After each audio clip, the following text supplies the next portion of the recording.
हर हर महादेव। कल की कथा में आपने सुना था कि किस प्रकार ब्रह्मा जी को भगवान भोलेनाथ ने भेजा कि जाओ सती के पिता दक्ष से उनकी कन्या का हाथ हमारे लिए मांगो। इसलिए ब्रह्मा जी सती के पिता दक्ष के पास गए और जाने के बाद उन्होंने अपना प्रस्ताव दक्ष के पास रखा। दक्ष ने सहर्ष उसे स्वीकार कर लिया और इसकी सूचना आकर कैलाश पर उन्होंने भगवान शिव को दी। जब शिव को ये बात पता चली तो ज्ञात हुई ये बात शंभु को, शंभु मंद मुस्काते हैं। भगवान शंभु मंद मंद मुस्कुरा रहे हैं। ब्रह्मा जी से शुभ मुहूर्त का निर्धारण करवाते हैं। ब्रह्मा जी से कहते हैं, हे ब्राह्मण, हमारे विवाह के लिए शुभ मुहूर्त का निर्धारण कर दो। कहते हैं सब मेरे गण भी इस बारात में जाएंगे। भूत प्रेत बैताल निशाचर भी देवों संग जाएंगे। मैंने अपने मानस पुत्रों का सहर्ष आह्वान किया और तभी शंकर जी ने भी विष्णुदेव का ध्यान किया। भोलेनाथ कहते हैं कि हमारे इस बारात में भूत प्रेत बैताल निशाचर भी देवताओं के साथ जाएंगे। उसी समय ब्रह्मा जी कहते हैं कि उन्होंने अपने सभी मानस पुत्रों को बुलाया और शंकर जी ने भी उसी क्षण विष्णु जी को भी ध्यान किया। सभी वहीं आ गए, भीड़ अब तो बढ़ती जाती थी। चैत्र शुक्ल की त्रयोदशी जैसे समीप आती थी। अब वहां पर सभी आवाहन किए गए देवगण आ गए और ब्रह्मा जी ने भी अपने मानस पुत्रों को वहां पर एकत्र कर लिया। चैत्र शुक्ल की त्रयोदशी जैसे जैसे नजदीक आती थी, कैलाश पर भीड़ बढ़ी जा रही थी। ब्रह्मा विष्णु सरस्वती लक्ष्मी बारात में आगे थे। पीछे मुनि थे, शिवगण थे जो बार बार हर्षाते थे। ब्रह्मा विष्णु, माता सरस्वती, माता लक्ष्मी बारात में आगे आगे चल रहे थे। पीछे मुनिगण थे, शिवगण थे जो बार बार जयकारा लगा रहे थे भगवान का।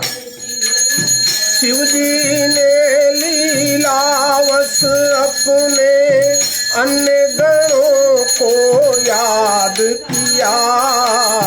नंदी पर असवार शंभु को सर्पाभूषण साज दिया। शिव जी ने लीला की और अपने अन्य गणों को बुलाया। नंदी पर जो भोलेनाथ सवार थे उन्हें सर्पों के आभूषण पहनाए गए।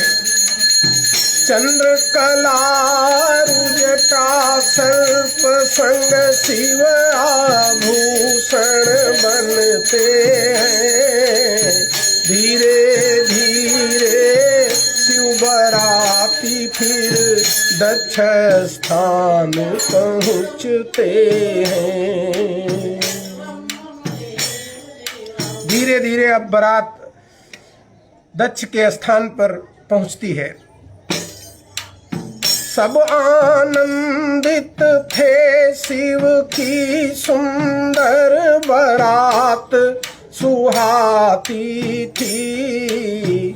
दक्ष प्रजापति संग आशिकनी को शिव की छवि भाती थी। दोनों सत्कार किया, शिव को गृह भीतर ले आए। उत्तम आसन पर बैठाया, फिर पूजा विधि दोहराई। सभी लोग आनंदित थे। सुंदर बारात प्रतीत हो रही थी। दक्ष प्रजापति अपनी पत्नी असिकनी को भी ला करके भगवान शिव को अंदर ले गए और आसन पर बैठाकर उनकी पूजा की। ऋषि मुनियों को भी उत्तम स्थान दिया जाता है और मुझे विवाह करवाने का शुभ कार्य दिया जाता है। ऋषि मुनियों को उत्तम स्थान पर दक्ष प्रजापति ने बैठाला और मुझसे ब्रह्मा से निवेदन किया कि आप ये विवाह का शुभ कार्य संपन्न कराएं। शुभ मुहूर्त शुभ लगन देख कर सती शंभु का ब्याह कराया। सती हाथ शंभु कर देकर पाणी ग्रहण संपन्न कराया। शुभ मुहूर्त और शुभ लग्न देखकर ब्रह्मा जी ने सती और शंभु का विवाह कराया।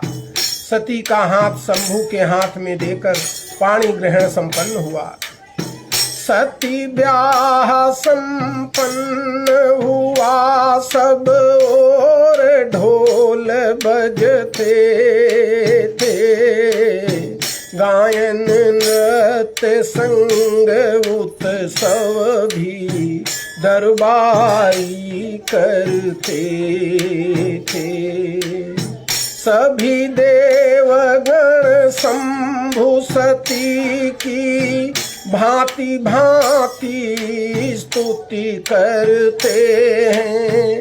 दक्ष असिकनी भी प्रसन्न हो वर कन्या पूजन करते हैं। सती का ब्याह संपन्न हुआ। लोग सब और ढोल बजा रहे हैं। गायन और नृत्य का उत्सव भी दरबारी लोग कर रहे हैं। सभी देवता लोग माता सती और भगवान शंभु की भांति भांति प्रकार से स्तुति करते हैं। उधर दक्ष की पत्नी असिकनी भी प्रसन्न होकर वर कन्या का पूजन करते हैं। आप सुन रहे हैं ज्योतिर्लिंग शिव मठ से शिव महापुराण का एक अध्याय। जैसा कि आपको ज्ञात ही है कि ज्योतिर्लिंग शिव मठ द्वारा प्रत्येक दिवस एक पाठ शिव महापुराण से आपको सुनाया जाता है। इससे जो लोग नियमित सुनेंगे उनकी शिव पुराण सुनने की इच्छा भी पूरी हो जाएगी और अधिक समय नहीं लगेगा। अत्यधिक समय 20 मिनट और कभी कभी 25 मिनट लगता है। अध्याय कितना बड़ा है इस पर निर्भर करता है। तो आप लोग इसे फेसबुक पर लाइव प्रातःकाल देख सकते हैं और सायंकाल इसे यूट्यूब पर भी देख सकते हैं। इसके अतिरिक्त आप हमारी वेबसाइट ज्योतिर्लिंगशिवमठ.in पर जाकर भी कभी भी देख सकते हैं। तो कल पुनः प्रातःकाल आपसे मिलेंगे। तब तक के लिए हर हर महादेव। जय भोलेनाथ।